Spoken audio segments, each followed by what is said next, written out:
Good morning all of you. स्वागत है आप सभी का एक बार फिर से ऑनलाइन क्लासेस में। कैसे हो आप सभी? उम्मीद है आप सभी स्वस्थ होंगे।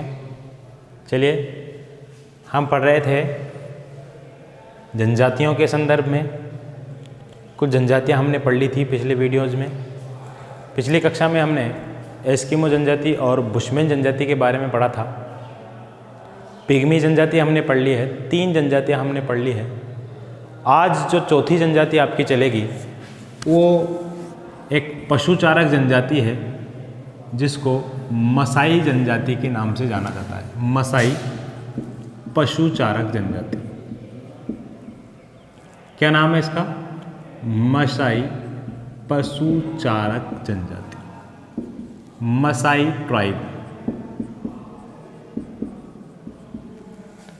मसाई ट्राइब देखिए, ये एक जनजाति है जो अफ्रीका में ही पाई जाती है और पूर्वी अफ्रीका में अधिकतर पाई जाती है। इनका जो डायरेक्टली क्वेश्चन पूछा जाता है कि अब यह जनजाति कहाँ पाई जाती है, तो पूर्वी अफ्रीका विषुवत-रेखीय क्षेत्र के आसपास वाले वहाँ पर। निवास क्षेत्र देख लेते हैं इनका कहाँ है। देखिए, हमने आपको डायग्रामेटिकली तरीके से समझाने की कोशिश की है सभी तीनों जनजातियों को। इसको भी समझाएंगे हम आपको। देखिए, ये रहते हैं युगांडा, आपने नाम सुना होगा। केन्या आपने नाम सुना होगा देश का, कीनिया जिसको बोलते हैं, और तंजानिया।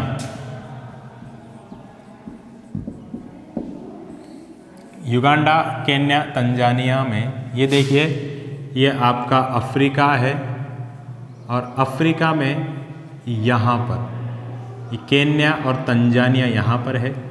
यहीं पर इस जनजाति का निवास है।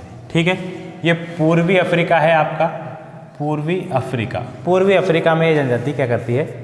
निवास करती है। ठीक है, युगांडा, केन्या, तंजानिया 1 डिग्री उत्तरी अक्षांश से लेकर के 1 डिग्री उत्तरी अक्षांश से लेकर के 5 डिग्री दक्षिणी अक्षांश तक इन जनजातियों का निवास। बात समझ में आ गई होगी आपके। उष्णकटिबंध का क्षेत्र है, वर्षा पर्याप्त होती है। ठीक है, ऊंचे ऊंचे टीलों पर ध्यान रखिएगा। ये जो आपकी रिफ्ट वैली है जिसको महान भ्रंश घाटी के नाम से जाना जाता है, विश्व की सबसे बड़ी भ्रंश घाटी है जो कहाँ से कहाँ तक है, यहाँ से जा रही है और पूरे अफ्रीका में होती, सॉरी इधर नहीं है, ये यहाँ से जा रही है ऐसे नील नदी के साथ साथ सीरिया तक जा रही है। ठीक है, मृत घाटी जो है आपकी जॉर्डन में, वहाँ तक ये फैली हुई है। और आने वाले सालों में ऐसा बताया जाता है कि अफ्रीका का ये भाग, ये भ्रंश घाटी धीरे धीरे चौड़ी हो रही है और अफ्रीका का ये भाग, जिस तरीके से भारत अलग हुआ था, भारत भी यहीं था पहले। भारत का जो गोंडवाना लैंड का भाग है ना, वो भी पहले भारत का यहीं था, मेडागास्कर के पास। मेडागास्कर है यहाँ पे, छोटा सा द्वीप एक, तो यहीं पे भारत था। भारत इससे अलग होकर के ऊपर चला गया और ये वाला भाग भी आने वाले लाखों वर्षों में इससे अलग हो जाएगा। ठीक है, ऐसा विद्वानों का अनुमान है। ठीक, महान भ्रंश घाटी के किनारे किनारे एक तो है विक्टोरिया झील, आपकी जानते होंगे आपने, और एक है टेंगानिका झील।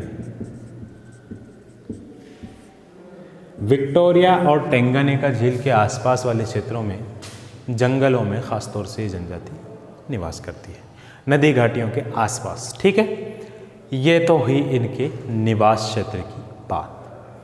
अब बात कर लेते हैं इनके कलर, रंग ढंग की। देखिए, ये जनजाति जो है लंबे लंबे हाथों वाली, हाथ लंबे होते हैं, हाथ पैर लंबे, खोपड़ी लंबे, हाथों की उंगलियां लंबी, यानी कि ये जनजाति एक तरीके से लंबे प्रकार की जनजाति है। पतले दुबले होते हैं, लंबे पूरे होते हैं।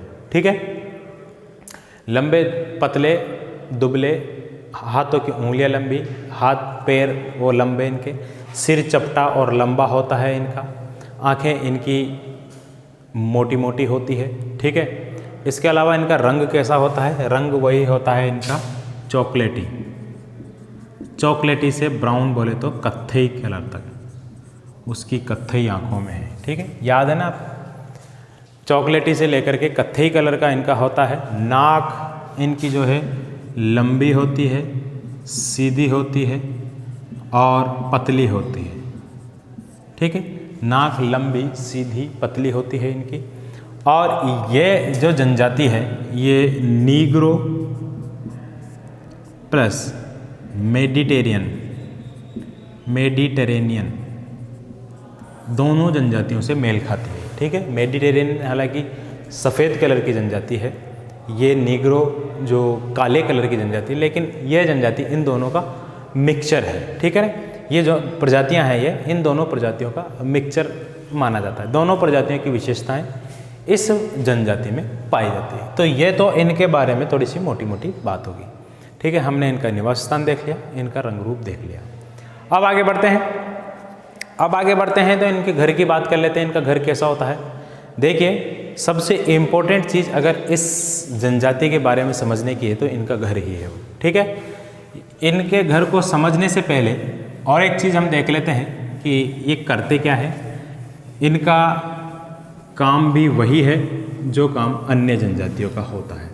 पशुचारक जनजाति है। वैसे ही आखेट वाखेट करने में ज़्यादा इंटरेस्टेड नहीं है, पशुओं को चराते हैं और उन्हीं पशुओं से अपना आहार प्राप्त करते हैं। कुछ मसाई जनजाति के लोग जो है खाद्य पदार्थों के रूप में दूध, ज्वार, बाजरा, मक्का इनको भी खाते हैं। लेकिन एक इम्पोर्टेंट बात आप याद रखिएगा, महिलाएं जो होती हैं इनकी,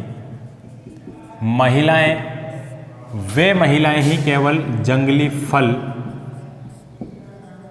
और जड़ों को अपने खाने में इस्तेमाल करती है, पुरुष लोग नहीं करते।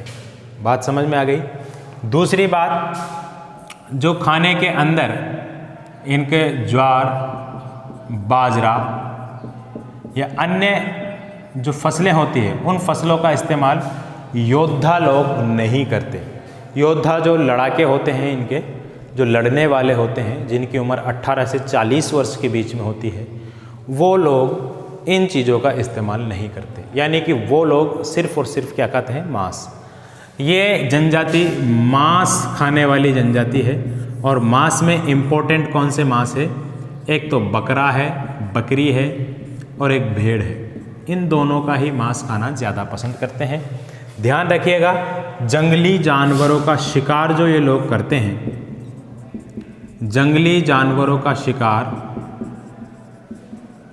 और पक्षियों का शिकार ये मांस प्राप्ति के लिए नहीं करते।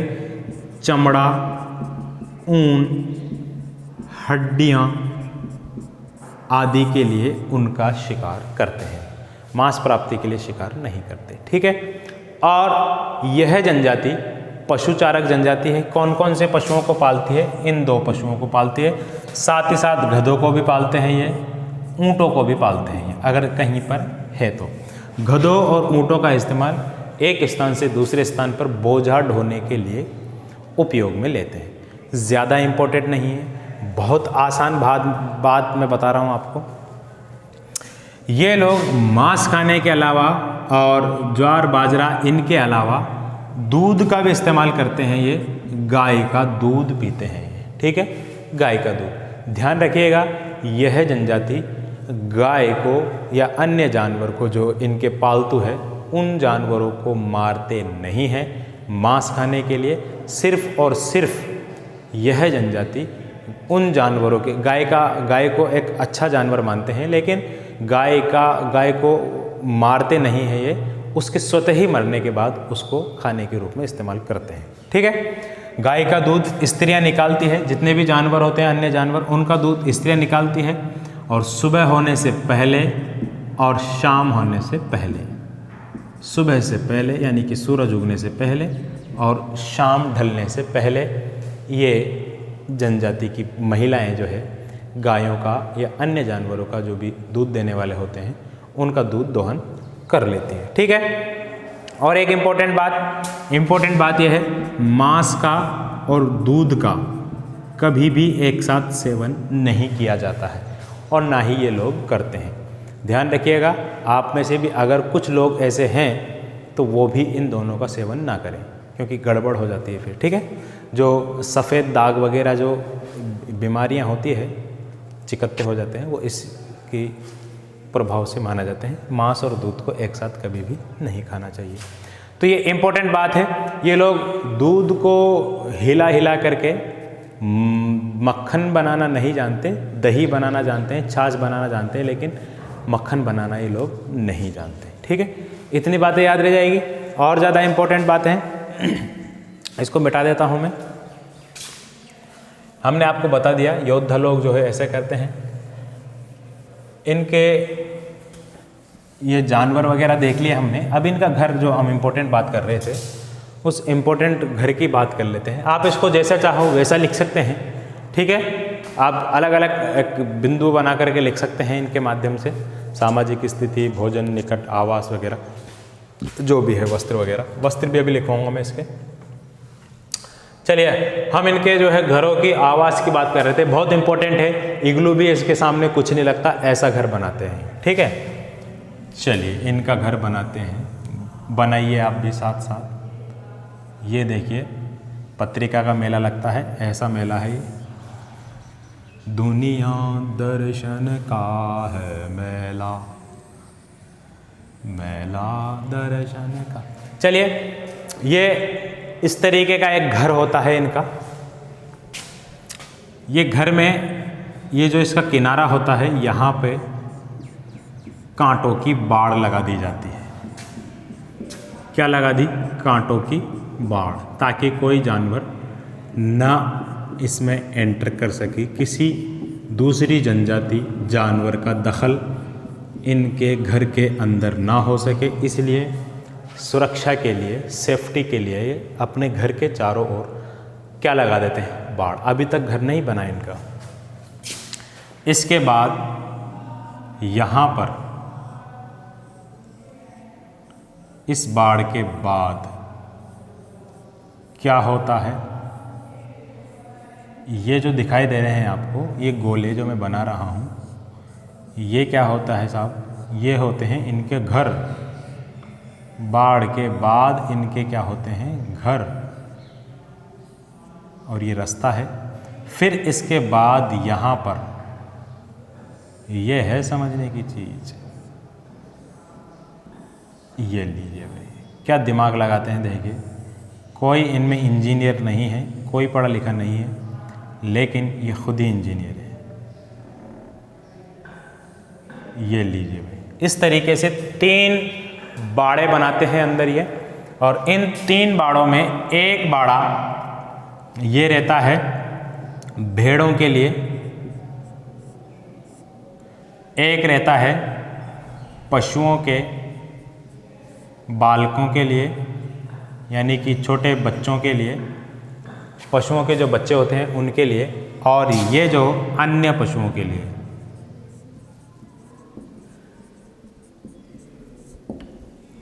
बहुत ज़बरदस्त घर है इनका। ये इनके पशु रहते हैं इनके अंदर, पशु चारक जनजाति है। पहले पशुओं को अपने आसपास रखते हैं अंदर की तरफ, बाहर की तरफ ये लोग झुग्गी झोपड़ियाँ बना लेते हैं। भेड़ों को अलग रखा जाता है, बच्चों को अलग रखा जाता है, और बड़े पशुओं को अलग रखा जाता है। क्या कलाकारी है। ठीक है, और इनके बाहर की तरफ ये लोग अपने घर बनाते हैं। ये इनके घर है, ये जो इनके घर है, ये इनके पशुओं के बाड़े हैं। इस बाड़े के चारों ओर बाड़ लगा दी जाती है कांटों की। ठीक है, और इसमें से निकलने का रास्ता ये रहता है। ये 2 रास्ते इनमें आने जाने के रहते हैं। देखिए कितना अच्छा इनका स्ट्रक्चर है ये बनाने का। इस घर को, इनके घर को कहा जाता है क्राल। क्या कहा जाता है? क्राल। मसाई जनजाति के घर को क्या कहा जाता है? क्राल। और एक क्राल में लगभग 25 से 30 झोपड़ियाँ होती है। कितनी? 25 से 30 झोपड़ियाँ होती है।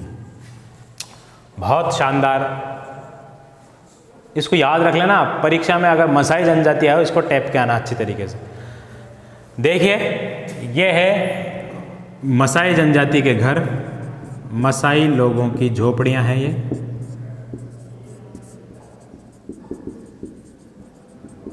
ये है कांटों की बाड़। ये भेड़ों के लिए और ये पशुओं के बच्चों के लिए, ये तो लिखे लिया आपने, बाकी इसमें कुछ नहीं लिखना आपको। ठीक है, और ये आने जाने का रास्ता, ये इम्पोर्टेंट है, बना लीजिए इसको, बहुत ज़्यादा इम्पोर्टेंट होने वाला है ये। इसके बाद हम इनके घरों की बात कर लें तो इनका घर जो ये झोपड़ी होती है, झोपड़ी का स्ट्रक्चर भी बहुत तगड़ा होता है। झोपड़ी जो है 2 मीटर 3 मीटर ऊंची होती है और उस झोपड़ी की जो छत है वो छत पहले तो बना लेते हैं ये जो छत होती है, छत की बात कर रहे हैं, वैसे तो ये झोपड़ियाँ बांस की या अन्य लकड़ियों की होती है। उसकी जो छत है उस छत पे क्या करते हैं ये पहले तो बांस से छत बना लेते हैं, फिर बांस से छत बनाने के बाद उस पर चमड़े की एक लेयर चढ़ाई जाती है। चमड़े जो पशुओं के चमड़े होते हैं उस चमड़े की एक लेयर बनाई जाती है। उस चमड़े की लेयर के बाद क्या करते हैं उसके ऊपर, उस चमड़े की लेयर के ऊपर घास और बांस की कुछ पतली पंखुड़ियाँ रख करके, जो खपच्चे जिसको बोलते हैं, वो सब रख करके उसके ऊपर मिट्टी से उसको लेप दिया जाता है। बहुत तगड़ा स्ट्रक्चर है, बहुत तगड़ा इनका जो है घर बनता है। इस तरीके से झोपड़ियाँ बनती है इनकी। समझ में आ गया? पहले क्या रखते हैं, बांस के माध्यम से ऊपर की छत तैयार कर लेते हैं, फिर उसके ऊपर चमड़ा डाल देते हैं। चमड़ा क्यों डालते हैं? ताकि बरसात का पानी इसके घरों में ना आए, क्योंकि बरसात के इलाकों में रहते हैं, अधिक वर्षा वाले क्षेत्रों में, विषुवतीय क्षेत्रों में रहते हैं। फिर उसके बाद क्या करते हैं, उसके बाद करते हैं ये उसके बाद ऊपर से बांस और घास डाल देते हैं। फिर उसके बाद लीप देते हैं उसको। किससे? उसको लीप दिया जाता है मिट्टी से। ठीक है, मिट्टी और गोबर के माध्यम से उसको लीप दिया जाता है, जैसे हमारे यहाँ लीपा पोती करते हैं। चलिए, इस तरीके के मकान बन गए इनका, झोपड़ी है इनकी, ठीक है। और झोपड़ी के अंदर जो है दरवाजे से दूर एक मचान बना ली जाती है। उसमें खाल जो पशुओं की होती है, विशेषतर बेल की खाल, ठीक है, बेल की खाल के ऊपर ये लोग अपने निवास बनाते हैं, बोले तो रहने की जगह, जो इनका मुख्य बिस्तर होता है, मतलब वो बेल की खाल के ऊपर ये सोते हैं। तो इस तरीके से इनका घर का स्ट्रक्चर होता है। ये आपने बना लिया होगा। घर को इनका क्राल कहते हैं और ज़्यादा इम्पोर्टेंट इसमें बात नहीं है। चलिए, ये बना लिया होगा, मैं इसको मिटा देता हूँ। क्राल कहते हैं इसको घर को, ठीक है। चलिए, अब इसके बाद इनकी वस्त्र की बात कर लेते हैं। क्या पहनते हैं ये, क्या नहीं पहनते। देखिए, वस्त्र बहुत कम पहनते हैं ये। सामान्यतः जो चमड़े के होते हैं उन चमड़े को ही अपने शरीर के ऊपर लपेट लेते हैं, या पत्तियों को। ये मुख्यतः विषुवत रेखा में उष्णकटिबंधीय क्षेत्रों में रहने वाली जनजातियाँ अक्सर ऐसा करती है। लेकिन स्त्रियाँ जो होती है, स्त्रियाँ क्या करती है, देखिए, स्त्रियाँ ओढ़नी ओढ़ती है यहाँ पर। अब ओढ़नी, चुनरिया, ठीक है। ओढ़नी कैसी ओढ़ती है, देखिए, बहुत तगड़ी। वो भी इंसान का दिमाग यहाँ तक नहीं पहुँच पाता, उससे आगे की सोचते हैं ये।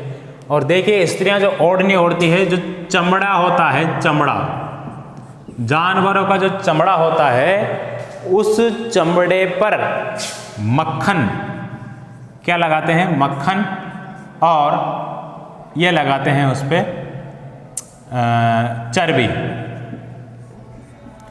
दो चीज़ें लगाते हैं किस पे, चमड़े के ऊपर, और उसको रगड़ते हैं। किसके ऊपर, चमड़े के ऊपर। मक्खन और चर्बी दोनों को मिक्स करके उस पर रगड़ते हैं अच्छी तरह। रगड़ते रगड़ते रगड़ते रगड़ते रगड़ते रगड़ते उस चमड़ी को इतना बारीक कर देते हैं ये कि उसको आसानी से ओढ़ लें।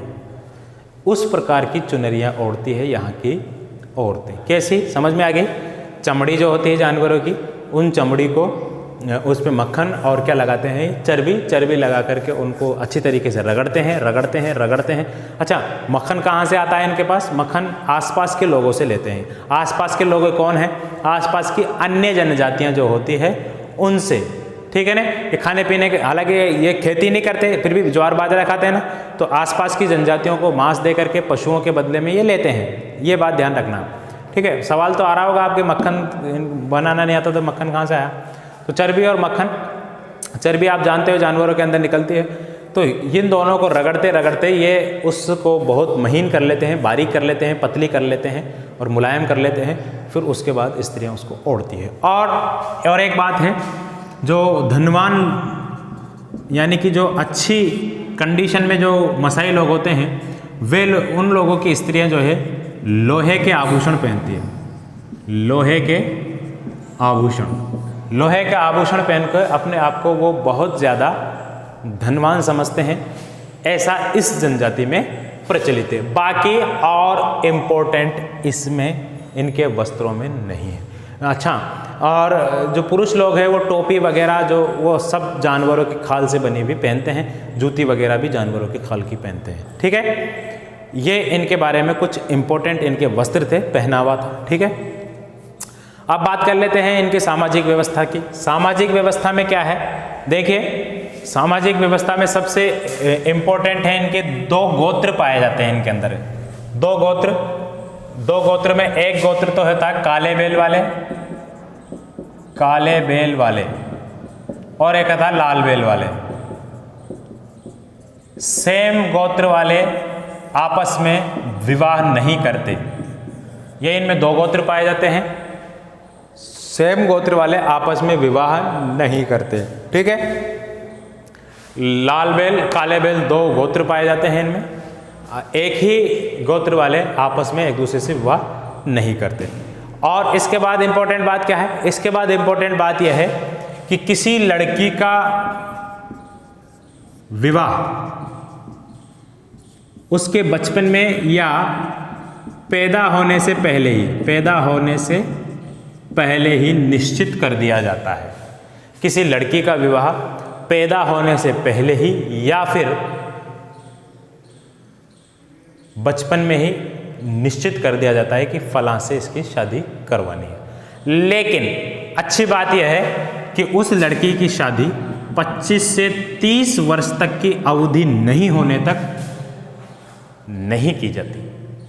जब तक वो लड़की 30 से 25 साल की नहीं होगी तब तक उसकी शादी नहीं करते ये लोग। ये बहुत अच्छी बात है इनमें। ठीक है, हालांकि विवाह तो सेट तो पहले ही कर देते हैं, भाई इससे तेरा मामला सेट है, लेकिन उसकी शादी 25 से 30 वर्ष की यानी कि अच्छी तरीके से जब वो परिपक्व हो जाती है उसके बाद ही उसको भेजते हैं। ठीक है, इसके बाद एक और इम्पोर्टेंट बात यह है कि जब शादी होती है तो शादी में लड़की वाले को दहेज देना पड़ता है लड़के वालों को।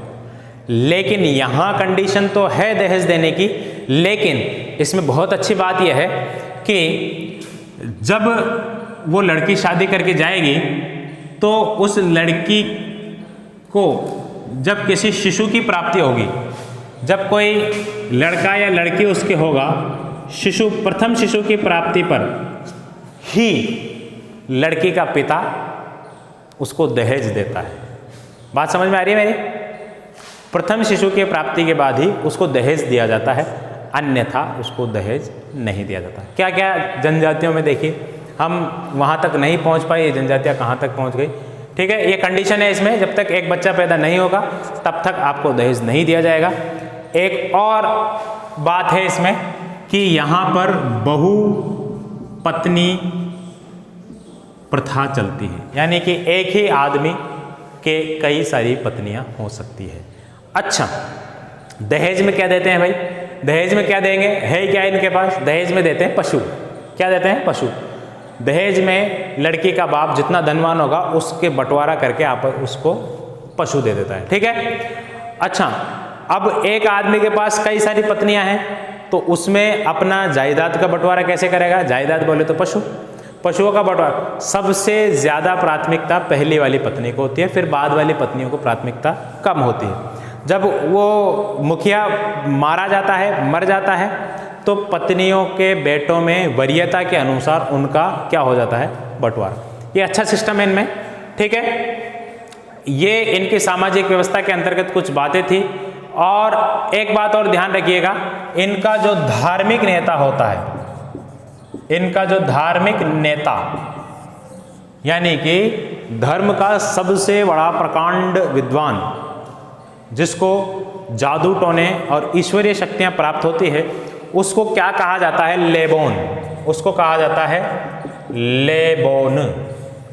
ये लेबोन जो है ये इनमें सबसे ज़्यादा उच्च क्वालिटी का इंसान होता है, जिसमें ईश्वरीय शक्तियाँ, देवीय शक्तियाँ इसको प्राप्त होती है। इस लेबोन की तुलना ये इजराइल में जो पादरी है ईसाई समुदाय के, उनसे करते हैं इस लेबोन की तुलना। ठीक है, ये लेबोन इनका धार्मिक गुरु होता है, धार्मिक नेता होता है। सारे रीति रिवाज, सारे कार्यक्रम इसी से पूछ करके किए जाते हैं। ये लेबोन जो है एक ईश्वर की जो क्या कहते हैं उसको, उपासना करता है उस ईश्वर का नाम है एनगोई। इनके ईश्वर का नाम है एनगोई। ई लिख दिया मैंने, एनगोई है, ठीक है। एनगोई नाम का इनका ईश्वर होता है, उस ईश्वर की पूजा पाठ करते हैं ये। लेबोन इनका धार्मिक नेता होता है। ये इस प्रजाति से संबंधित विशेष बातें थी। एक विशेष बात यह भी है कि इनका जो योद्धा होते हैं इनमें, उन योद्धाओं को जो योद्धा प्रौढ़ धीरे धीरे होते जाते हैं, यानी कि अपनी काबिलियत के अनुसार वो योद्धा अपने लिए एक नए परिवार को चुन सकते हैं। प्रौढ़ जो होते हैं वो अगर किसी जानवर का शिकार करने में या फिर किसी भी परिस्थिति में अपने आप को साबित नहीं कर पाते, तब युवा जो नवयुवक है वो नवयुवक उनकी जगह लेने के लिए अपने आप को साबित करते हैं। साबित करने के बाद उस नवयुवक को अपना एक अलग परिवार लेकर के स्वतंत्र जीवन बिताने का मौका मिलता है। इस तरीके से ये मसाई पशुचारक थे। मसाई पशुचारक उष्णकटिबंधीय क्षेत्रों में रहते हैं। मसाई पशुचारक जानवरों को पालते हैं, उनको जो है चारा खिलाते हैं, यानी कि चराने के लिए ले जाते हैं। पशुचारक किसी को बोलते हैं, पशु चराने वालों को कहते हैं। दो गोत्र होते हैं इनके सामाजिक व्यवस्था में। लड़की का विवाह 25 से 30 साल के बाद करते हैं, हालांकि फिक्स पहले ही कर देते हैं। बहुपत्नी विवाह है, पहले लड़की के पहले शिशु होने के बाद ही बाप उसको दहेज देता है। धार्मिक नेता को लेबोन और ईश्वर इनका एनगोई नाम का होता है, ठीक है। इसके अलावा ये पशुचारक धीरे धीरे खत्म होते जा रहे हैं, इनकी संख्या खत्म होती जा रही है। देखिए यूजीसी नेट की जो बुक है, उस बुक के अंदर इस जनजाति को जो डिनोट किया गया है वो ताज़ा खून पीने वाली जनजाति के नाम से डिनोट किया गया है। यानी कि परीक्षा में कई बार प्रश्न भी पूछ लिया गया है यूजीसी नेट के एग्जाम में कि ताजे रक्त का सेवन करने वाली जनजाति कौन सी है। तो ताज़ा रक्त पशुओं का पीने वाली जनजाति इसी को माना जाता है, ठीक है। ये जंगली जानवरों का शिकार करते हैं, लेकिन जंगली जानवरों का शिकार सिर्फ और सिर्फ अपने उद्देश्य पूरे करने के लिए करते हैं, ना कि मांस के लिए, ठीक है। और इनको जो अन्य चीज़ें प्राप्त होती है वो अन्य चीज़ें इनके आसपास वाली जो वांगाई जनजाति है, अन्य जो जनजाति है, उन जनजातियों से ये प्राप्त करते हैं। बदले में उनको अपने जानवर या मांस उनको प्रोवाइड करवाते हैं। बाकी क्या करते हैं, ये उनसे खाने पीने का सामान लेते हैं, ठीक है। तो आज की ये जनजाति है हमारी मसाई पशुचारक जनजाति, पूर्वी अफ्रीका में रहती है। उम्मीद है आपको ये जनजाति के बारे में जितनी भी बातें बतलाई गई है, आप सभी को वो बातें समझ में आई होगी। मिलते हैं अगली जनजाति के साथ अगले एपिसोड में, तब तक के लिए इजाज़त दीजिए। नमस्कार।